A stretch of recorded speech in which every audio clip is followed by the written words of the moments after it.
My sister-in-law said, yeah, just the other day they had none. So they have about as much as we do here. So good morning, everyone. We will continue with our study this morning. I'm continually amazed at how appropriate the study worked out for this time of year. We're on page 23 in the book Discovering the Glorious Gospel, and we're talking about how the Son, the second member of the Trinity, became a man. So this is actually really quite interesting. Just going to clean off my glasses so I can see what I'm looking at here. I like the guy that said, I only use these when I want to see. All right, let's do a little bit of reading here on page 23. Having considered the eternal glory of the Son of God, we will now turn our attention toward his incarnation.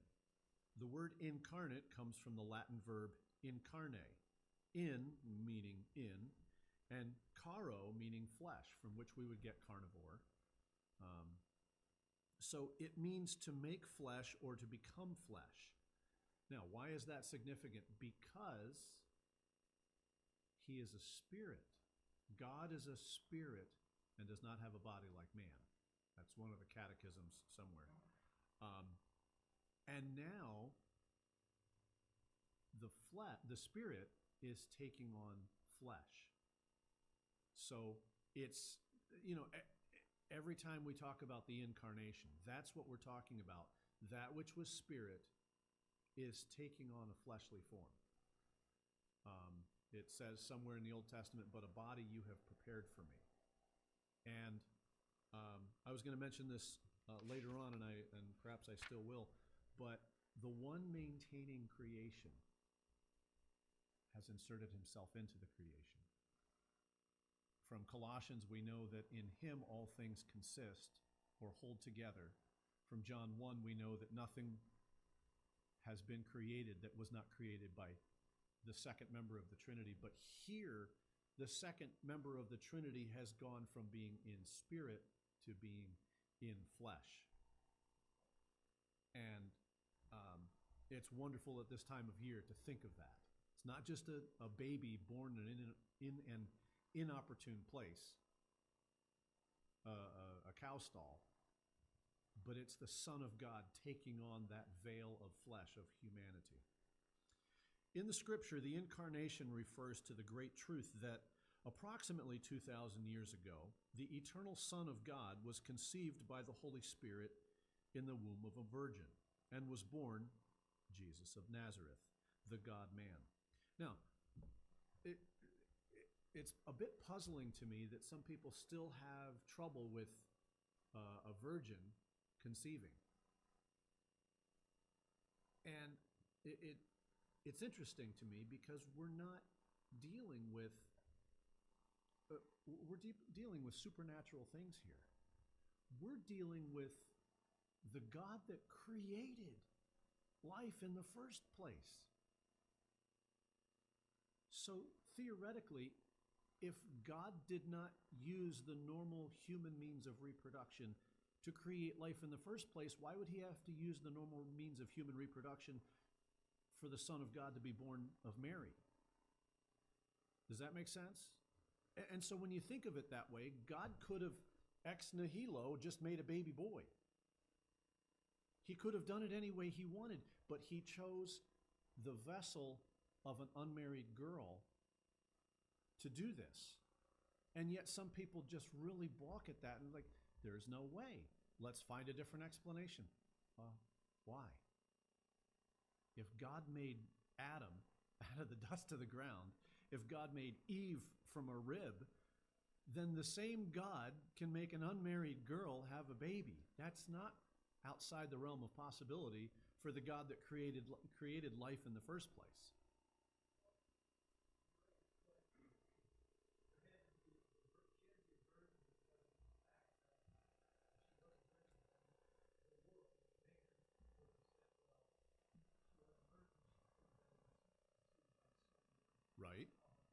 Right.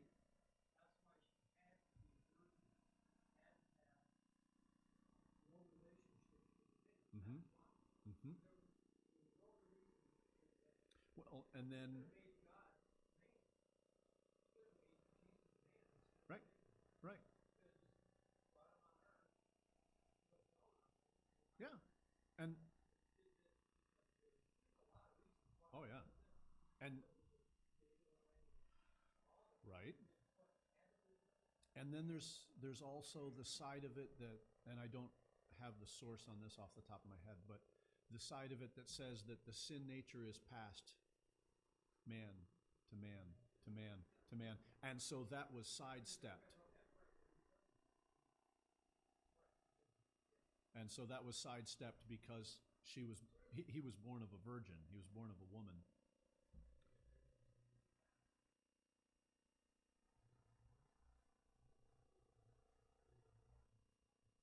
Right.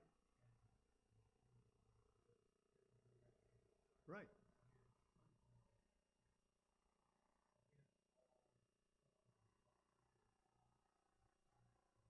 Sure.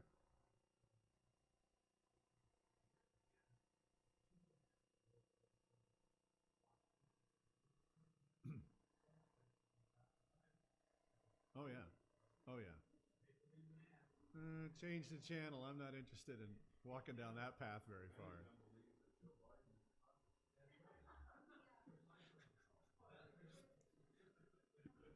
Santa Claus is a fairy tale, but Joe Biden's with it. Okay.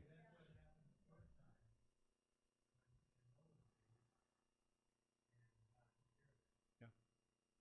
Yeah. And and yet and yet reflect on this for a moment. It is so important that we start with the premise. In the beginning, God.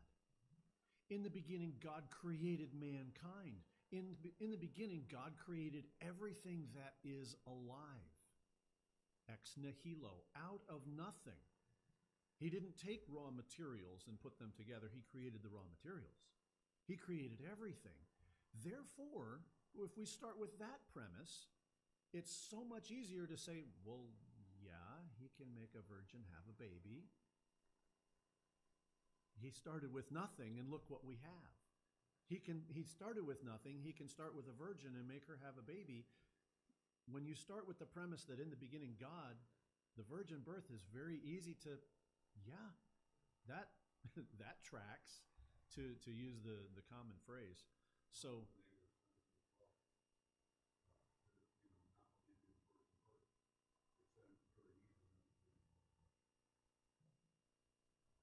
yeah, right. And once you start pulling out this piece, yeah, once you start pulling out this piece, well, then it's easy to start pulling out that piece and questioning this and questioning it. Well, now you've just destroyed the whole thing. Just throw it away. You can't pick and choose which parts of the Bible you like and which parts you don't. You take it as a whole because it starts with God. And when you believe that God created everything, well, then it's easy to understand all the other things that God did. So I just wanted to throw that in because it still baffles me that some people want to pick that apart and say, well, that's not humanly possible. No, it's not. But we're not dealing with humans here. We're dealing with an all-powerful God that created life in the first place. Oh. Oh, well then, yeah, that makes sense then. Yeah, that wasn't that hard. All right, let's continue. He was the fullness of deity in bodily form. We find that in Colossians 2:9. Yet like us in every way except without sin. And that comes from Hebrews 4:15. He lived a perfectly righteous life under the Old Testament law and then offered himself as a sacrifice for the sins of his people. His people. Thank you very much. Because the recipients of a sacrifice are always specific. It's either a specific individual or it's a specific group, but it was never an open-ended sign-up sheet. We'll see who ends up, being the recipient of this one. Absolutely not. And that's the way the Old Testament sacrifices were, and the nature of sacrifices did not change. It's the same kind of thing here. He was the sacrifice for his people. And it is very important to remember that he kept the Old Testament law perfectly. He was a lamb without blemish, without spot. No one could point a finger and say, well, you messed up here. Absolutely not. And so we are redeemed by his spotless life as well. And that's another whole discussion we won't get into. Let's continue. All right, now we're going to start looking at Old Testament prophecies. Did Jesus just show up and the story started with him? Oh, no. It started long before that. His coming was prophesied all the way back in Genesis 3. And in many, many ways since then. So we're just going to look at a couple of those. Micah 5:2 is where we will start. So can I have someone look that one up, verses 1 and 2, if you would, please? Go ahead, Kathy. Yes, please.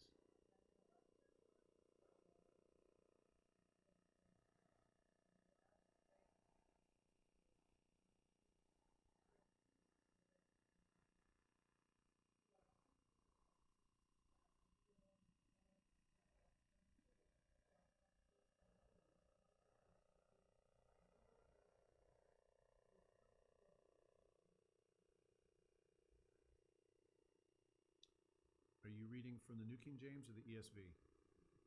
All right. I'll mention why that's important in just a couple of minutes. Now, the the thing that I always like to mention when thinking about this particular verse is that if we jump over to Matthew chapter 2, remember when the wise men came and they came to Herod first and they said, "Where is he who is born King of the Jews?" Which was, that was a bee flying across the face for Herod. He's, what? A king born under my reign? I don't think so. And so that whole dust up that started there. And so Herod wants to know as well. I don't know. What's the deal? Who is this king? So let's turn over to Matthew 2 real quick, because I just want you to see the sequence here.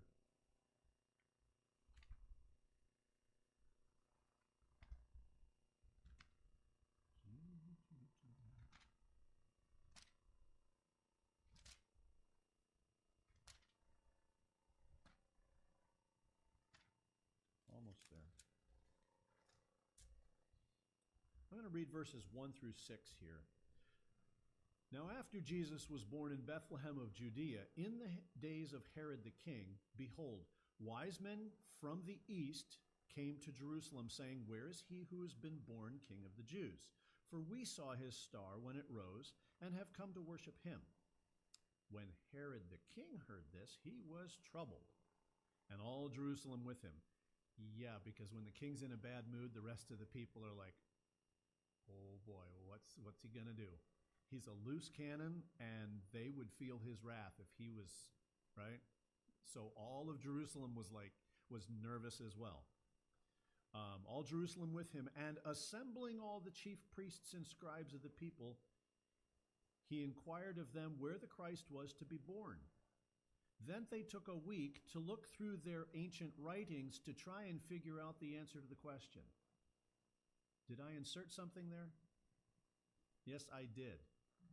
He inquired of them where the Christ was to be born. They told him in Bethlehem of Judea. They didn't have to deliberate. They didn't have to go research it. That didn't catch them flat-footed and go, we're going to have to get back to you on this. No, they supplied the answer right away. Scripture does not give any amount of time where they waited and had to figure it out. They knew right away where the Messiah was to be born because they understood what Micah had said. O Bethlehem, in the land of Judah, are by no means least among the rulers of Judah. From you shall come a ruler who shall shepherd my people Israel. They knew right away. And So the whole this really, in my mind, this really destroys the whole idea that the Jews didn't know he was coming. They knew very well. And there's different things that we could go into that says, no, they knew exactly. They knew the Old Testament prophecies. And just remember also,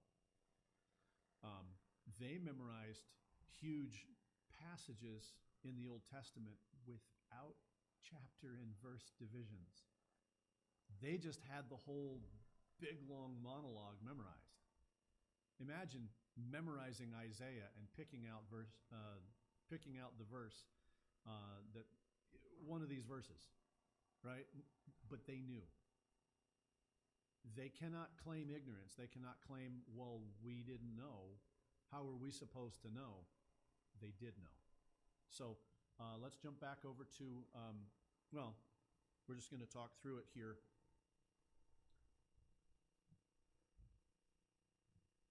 So he came from the clans of Judah. I believe that's what the NASB uses, the word clans of Judah. Yes, ma'am.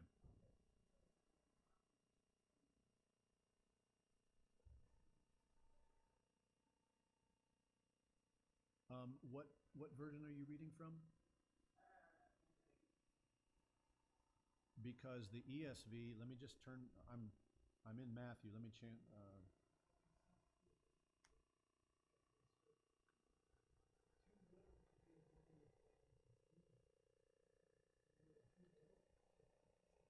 well, because the ESV renders it a little bit different.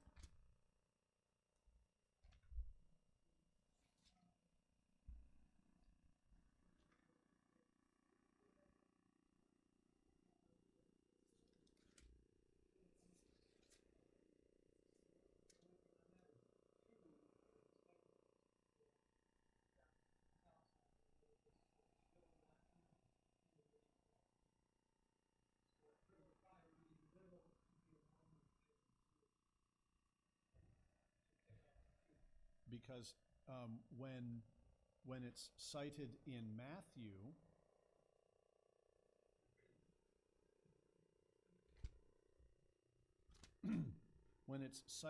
Matthew, it reads just a little bit different because it says, "Oh, and you, O Bethlehem, in the land of Judah, are by no means least among the rulers of Judah." So.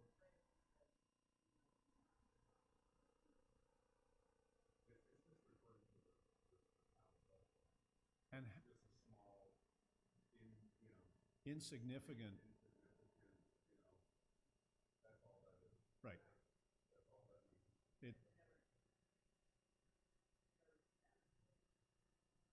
It might be both of them just saying, I'm talking about a really, really small and insignificant place. In our daily vernacular, we might even say, this town didn't even have a traffic light.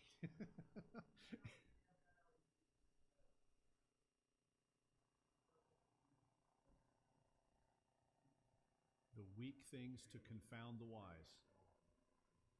Absolutely. So from a place that you would never imagine will come the most important person ever. All right.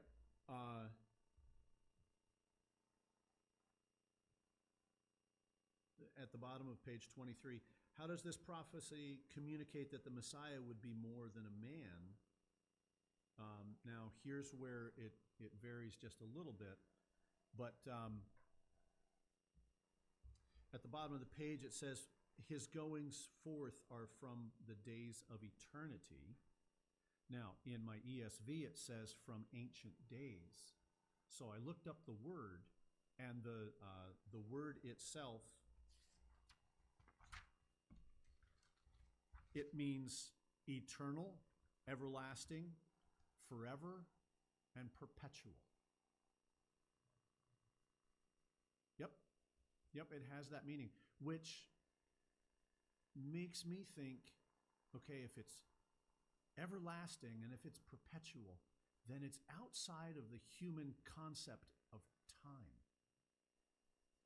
Because human life has a beginning date and it has an ending date. But if a certain person is everlasting and perpetual, that says there's something unique about this individual. He's not going to be in the same form as all the other humans that we know, because everybody else has a day they were born and a day they die. And so the idea here, even though it's rendered differently in the two different versions, the idea is this individual is outside of time. This individual is like no other person we have ever known. And I think that's the important thing that we need to take away from that. Whose coming forth is from old, from ancient days. He's perpetual. He's eternal. That right there should say, this one is important. Even though Bethlehem is not important, the person who is going to be born is important. And then it ties in with the important person that they have been expecting for 1,000 years. Even Moses said, there will come one from among you people, among your brethren. He said, one like me, Moses said. There will come one from among your brethren. And then in Matthew 11:28, Jesus said, for I am meek and lowly of heart. So what's Jesus saying there? The person that was prophesied by Moses, he's not coming. He's right among you, just like Moses said he would be. I am he, is what Jesus was saying in Matthew 11 there. All right, so now we're going to switch over to Isaiah chapter 7, verse 14.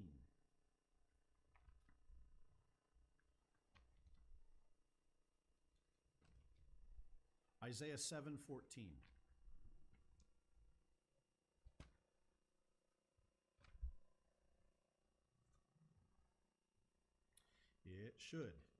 It should sound familiar.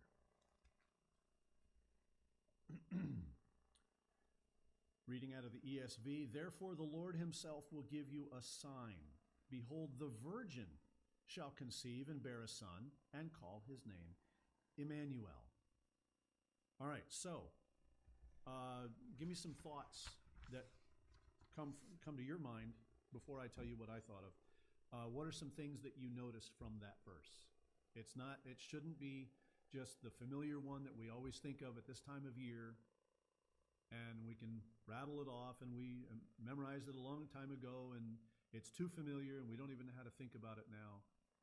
Look at it and tell me what you observe.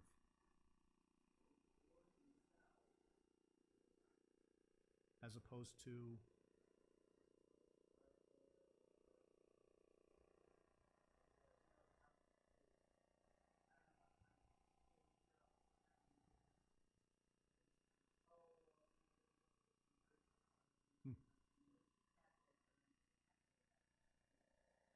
I saw something on Facebook not too long ago, and it had all the different astrology things, and then it said, Taurus or Sagittarius or whatever it is. What does this mean? The alignment of the planets have no bearing on your life, and it kept saying that exact same thing over and over and over. Here's an observation for you. Who wrote this? A prophet. What was the phrase that the prophets used over and over and over? Thus saith the Lord. The Lord told me to tell you. Here it's the Lord himself. Exactly. So thank you, Kathy. Thank you for that observation. What else do you see?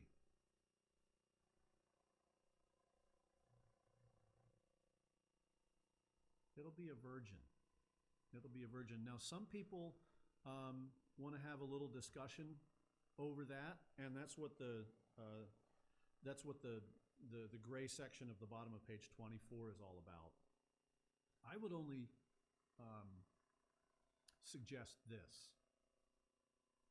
And the discussion, I guess, is, was it actually a young woman who had not had relations, Or was it just a young woman who wasn't married yet or whatever? Well, let's jump back into the Jewish culture. That was one and the same. You could be killed if you mess that rule up. So did it even need to be delineated? Did it even need to be mentioned that she had not been with a man yet? So that's what she was unmarried. Of course she didn't. That was the culture they were in, and it was a steep penalty if you messed this one up. So.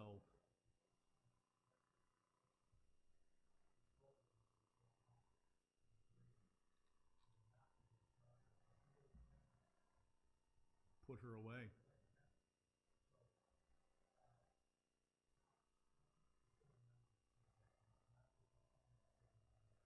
Mm-hmm.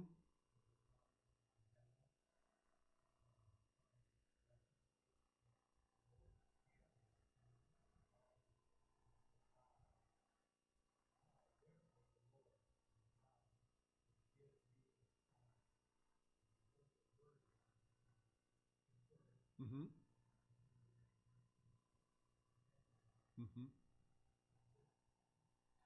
God with us. Not God in the heavens, not God removed, not God somewhere off in the distance. We don't know where he's at. No, he's going to be with us. With us. Now, we jumped over a word that I think demands important attention.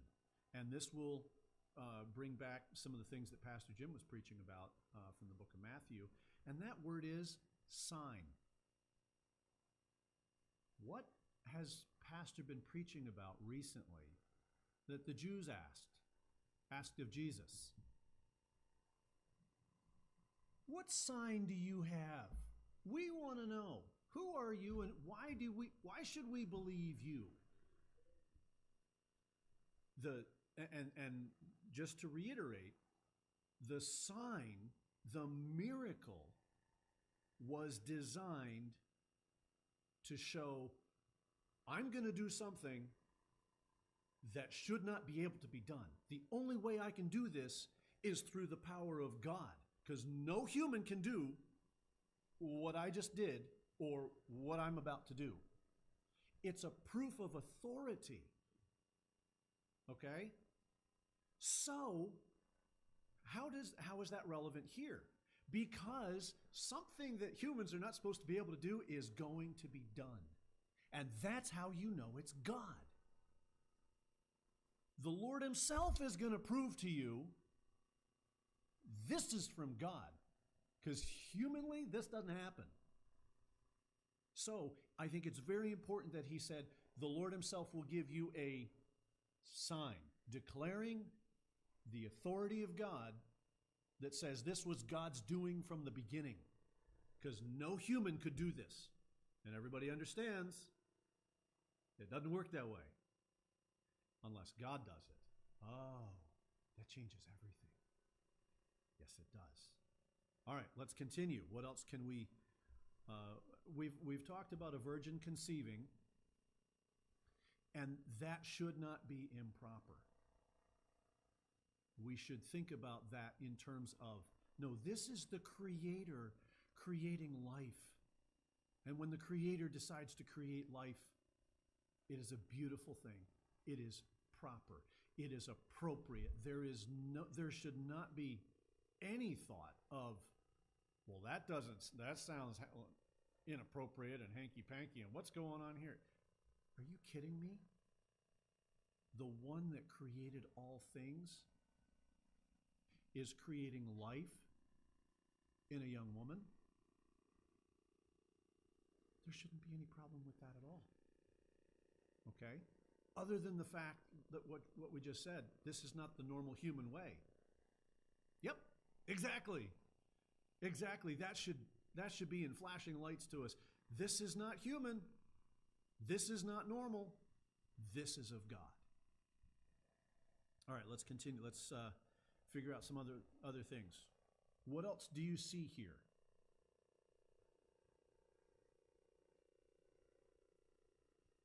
Behold, a virgin shall conceive and bear a son. The first thing that comes to my mind is Hebrews chapter 1, verse 2. In times past, in many ways, he has spoken to us by the prophets, but in these latter days has spoken to us in Son. That exact duplication idea, the communication of God the Father through the means of a Son. Behold, a virgin shall conceive and bear a son. What does it say next?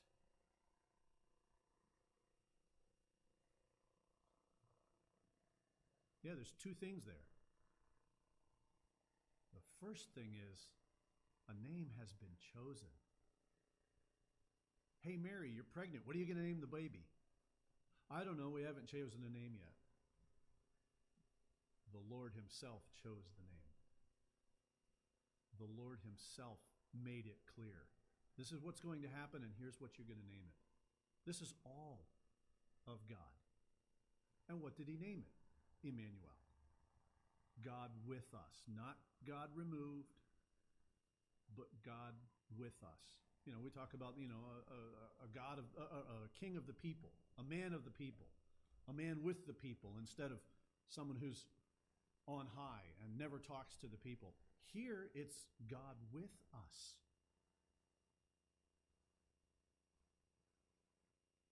All right, now, some people say that there was an immediate fulfillment of this prophecy. That there was a partial fulfillment right after this, but then there was also the fulfillment when Christ came. So,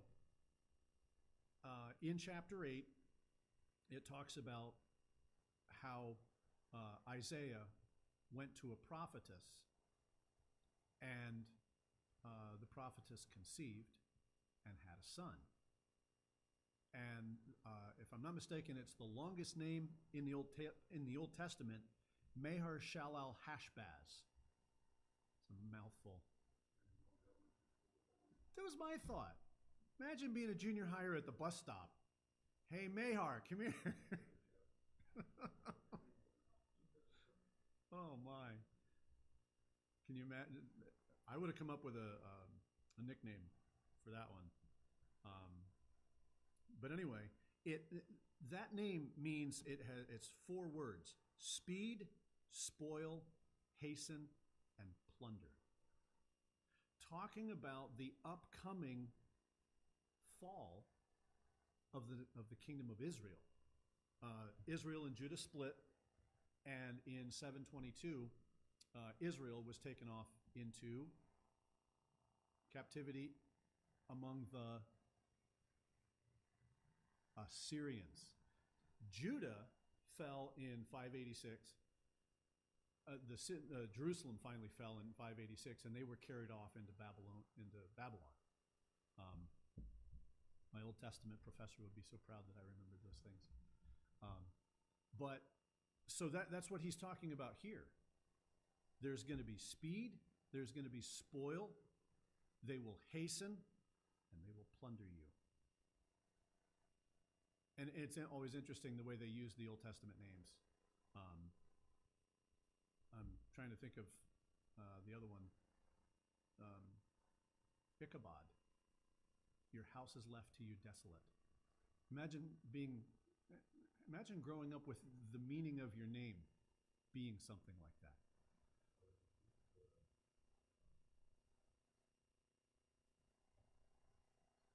Mephibosheth?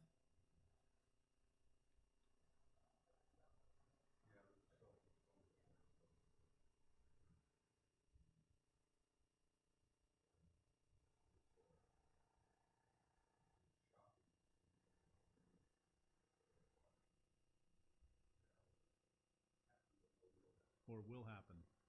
Absolutely.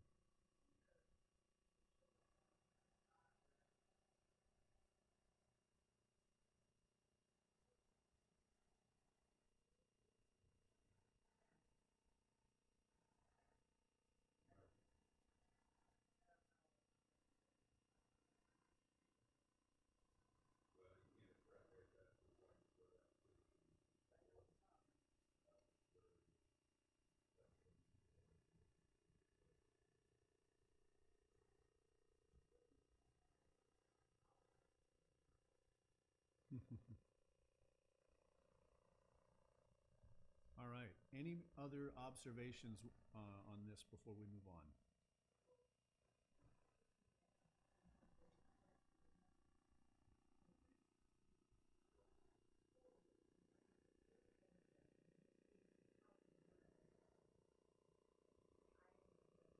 Mm-hmm. Mm-hmm.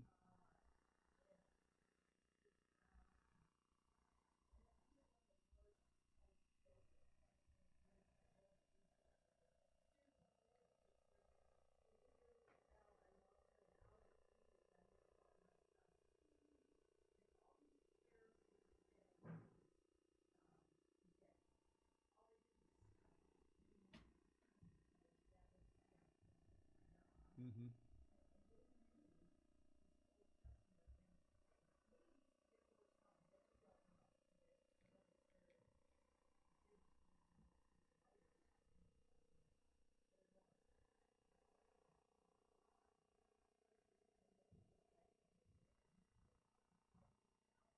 Right. Right. Mm-hmm. Mm-hmm.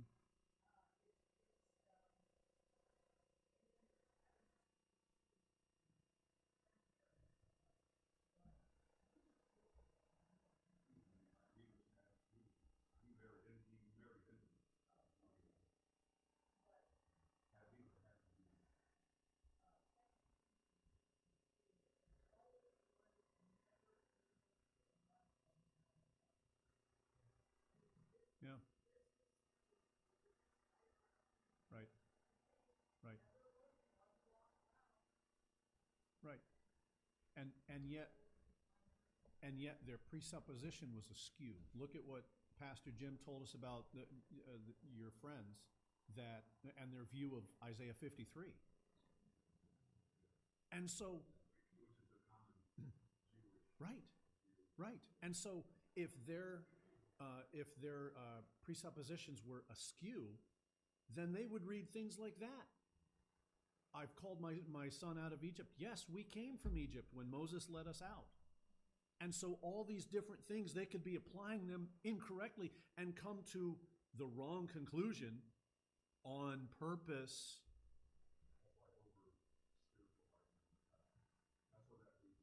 Yes. Yes. Right. Right. But it's also a twisting and contorting because it says something we don't really want it to, so we'll just do that with it. Mm-hmm. Mm-hmm. There's no uh, there's no emergency brake on it to say, wait a minute.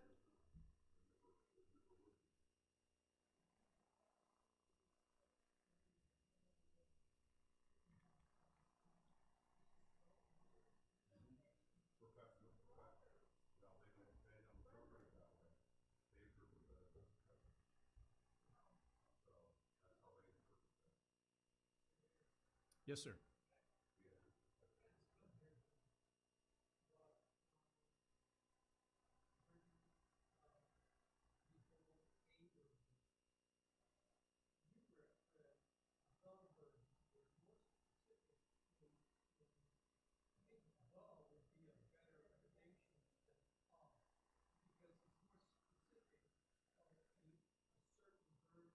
Right.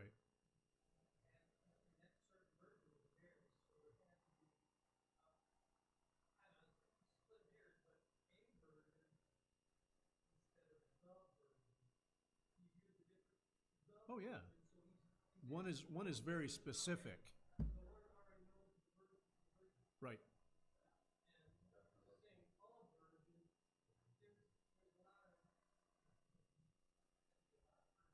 Well, there would, and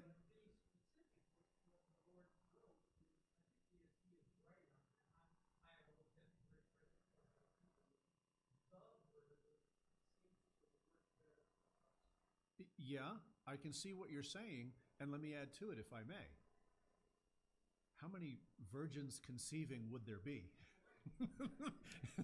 Oh, there's only going to be one, and so it was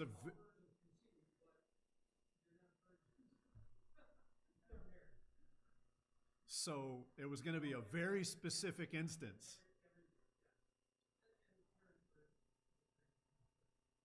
But it makes a difference.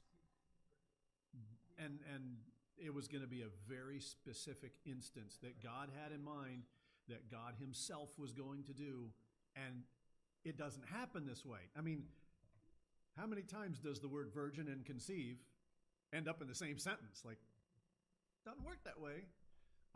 So it was going to be a very specific instance, and it was going to be out of the norm. Humans don't do this. Exactly.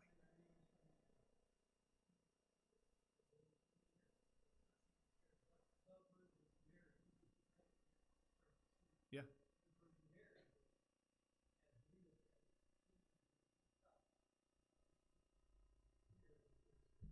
Isn't this a perfect time of year to be discussing this? This is fantastic. Well, let's close in a word of prayer. Lord, thank you for these things.